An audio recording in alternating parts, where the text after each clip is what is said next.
ಇಷ್ಟವಾದ ಪದಾರ್ಥ ಬಂದು ಕಡಲೆಬೇಳೆ ಚಟ್ನಿ ಮತ್ತು ಬಸ್ತಿ ಕಡುಬು ಅಂತ ಬರುತ್ತೆ. ಬಸ್ತಿ ಕಡುಬು ಅಂದರೆ ನೀವು ಹಬ್ಬದಲ್ಲಿ ಹೂರಣದ ಕಡುಬು ಅಂತ ಮಾಡ್ತೀರಿ. ಹೂರಣದ ಕಡುಬು ಅಂತಂದರೆ ನೀವು ದೇವರ ನೈವೇದ್ಯಕ್ಕೆ ಹೂರಣದ ಗಣೇಶ ಚತುರ್ಥಿ ಬಂದಾಗ ಮಾಡ್ತೀರಲ್ವಾ, ಅದು ಅಪರ್ಣ ಆಚಾರವರು ಪ್ರತಿ ದಿವಸ ರಾಯರಿಗೆ ಮಾಡಿಕೊಡ್ತಾ ಇದ್ರು. ಅಪರ್ಣ ಆಚಾರವರೇ ಅವರು ಕೈಯಿಂದ ಕೂತು ಅವರು ರುಬ್ಬಿದಂಥ ಒರಳ ಕಲ್ಲು ಇವಾಗೂ ಇದೆ. ಅಲ್ಲಿ ಮೇಲುಗಡೆ ಬರ್ತದೆ, ಹೋಗ್ತಾ ನೋಡ್ಕೊಂಡು ಹೋಗಿ ಶ್ರೀ ರಾಘವೇಂದ್ರ ಸ್ವಾಮಿಗಳವರು ಇಲ್ಲಿಂದ ಅವರು ಸರಸ್ವತಿ ದೇವಿ ಸ್ವಪ್ನ ಪ್ರಕಾರ ಅಪರ್ಣಾಚಾರ್ಯಗೆ ಗೊತ್ತಾಗ್ಲಾರ್ದ ಅವರು ಮಂತ್ರಾಲಯಕ್ಕೆ ಬೃಂದಾವನ ಪ್ರವೇಶ ಆಗಲಿಕ್ಕೆ ಹೋಗ್ಬಿಡ್ತಾರೆ. ಅಪರ್ಣಾಚಾರ್ಯವರಿಗೆ ಗೊತ್ತಾದ ಮೇಲೆ ಹೇಗೋ ಒಂದು ಮಾಡಿ ಆ ರಾಯರ ಬೃಂದಾವನವನ್ನು ನಿಲ್ಲಿಸಬೇಕು ಅಂತ ಬಹುಶಃ ನಿಮಗೆಲ್ಲ ಗೊತ್ತಿರುತ್ತೆ ಅನ್ಕೊಂತೀನಿ.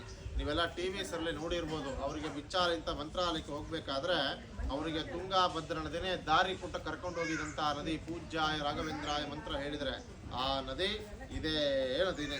ಇಲ್ಲಿಂದ ಅವರು ಮಂತ್ರಾಲಯಕ್ಕೆ ಅವರು ಇಲ್ಲಿಂದ ಮಂತ್ರಾಲಯಕ್ಕೆ ಹೋಗೋಷ್ಟಿಗೆ ಶ್ರೀ ರಾಘವೇಂದ್ರ ಸ್ವಾಮಿಗಳವರ ಬೃಂದಾವನ ಕಂಪ್ಲೀಟ್ ಆಗಿ ಮುಗಿದೋಗ್ಬಿಡ್ತದೆ. ಆ ಬೃಂದಾವನ ನೋಡಿದ ತಕ್ಷಣ ಅಪರ್ಣಾಚಾರ್ಯ ಅವರಿಗೆ ತುಂಬ ದುಃಖವಾಗಿ ಅವರು ಜೋರು ಅಳುಕೊಂತ ಕಿರುಚ್ಕೊಂತ ಅವರು ಬೃಂದಾವನ ಮುಂದ್ಗಡೆ ಕೆಳಗಡೆ ಬಿದ್ದು ಬಿಡ್ತಾರೆ. ಅವರ ಬಿದ್ದ ತಕ್ಷಣ ಬೃಂದಾವನ ವೈಬ್ರೇಷನ್ ಆಗಿ ಬೃಂದಾವನ ಒಳಗಿಂದಲೇ ರಾಘವೇಂದ್ರ ಸ್ವಾಮಿಗಳವರು ಅಪರ್ಣಾಚಾರ್ಯಗೆ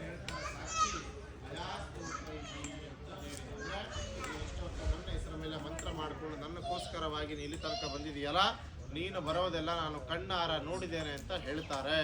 ನೀನು ಈ ವಯಸ್ಸಲ್ಲಿ ನನ್ನಕ್ಕೋಸ್ಕರವಾಗಿ ಮಂತ್ರಾಲಯ ತನಕ ಬರಬೇಡ. ನಾನು ಜಪ ಮಾಡ್ತಿರುವಂಥ ಕಟ್ಟಿ ಇದೆ ಅರ್ಲಿ ಮರದ ಕೆಳಗಡೆ ಬಿಚ್ಚಾಲಿಯಲ್ಲಿ, ಅಲ್ಲಿ ನೀನು ಒಂದು ಏಕಶಿಲಾ ಬೃಂದಾವನ, ಏಕಶಿಲಾ ಅಂದರೆ ಒಂದೇ ಶಿಲೆಯಲ್ಲಿ ನೀನು ಬೃಂದಾವನ ಸ್ಥಾಪನೆ ಮಾಡು, ನೀನು ಬರಬೇಡ, ನಾನೇ ಬಂದು ನಿಮಗೆ ದರ್ಶನ ಕೊಡ್ತೀನಿ ಅಂತ ರಾಯರು ಹೇಳಿದಾಗ ಅಪರ್ಣಾಚಾರ್ಯ ಅವರು ಬಂದು ರಾಯರು ಹೇಳಿದಾಗೆ ಅವರ ಜಪ ಮಾಡ್ತಿರುವಂತಹ ಸ್ಥಳದಲ್ಲಿ ಒಂದೇ ಶಿಲೆಯಲ್ಲಿ ಬೃಂದಾವನ ಅವರು ಪ್ರತಿಷ್ಠಾಪನೆ ಮಾಡಿದ್ರು, ಕಟ್ಟಿದ್ರು.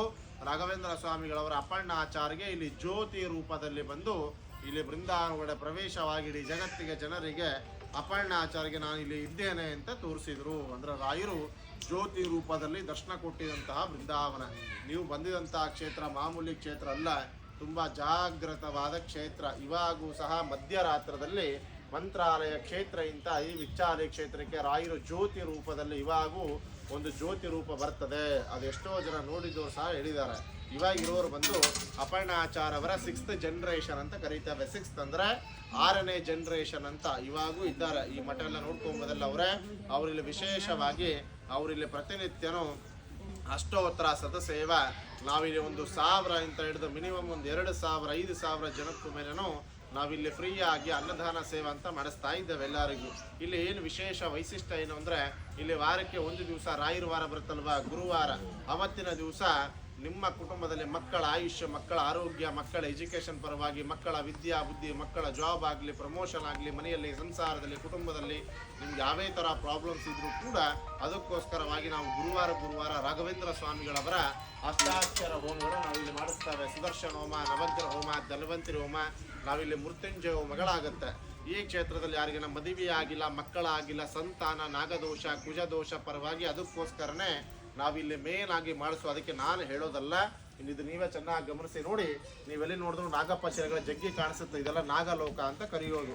ನಾವು ಅದಕ್ಕೋಸ್ಕರವಾಗಿ 48 ಡೇಸ್ ಅಂದರೆ 48 ದಿವಸ ಮಂಡಲ ಪೂಜಾ ಅಂತ ನಾವು